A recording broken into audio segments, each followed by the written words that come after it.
এই যে আমি হাত দিয়ে হচ্ছে গিয়ে ভালোভাবে সবকিছু ইয়া করে নিলাম। এবার আমি একটা এর ভিতর থেকে তুলতেছি, এটাই আমি তুলি। এই একটা তুললাম, দেখি আপনাদের নিয়ে দেখি কার নাম আসছে।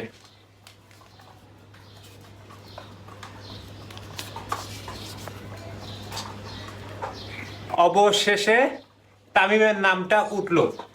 এখন অনেকেই ভাবতে পারেন ভাই তামিম অনেকগুলো কমেন্ট করছে এই জন্য আপনি ছল চাতুরি করছেন। আমি 6টাই আপনাদের দেখাই দিই। এই যে একটা, এর ভিতর থেকে আরেকটা উঠাই, এই যে আরেকটা,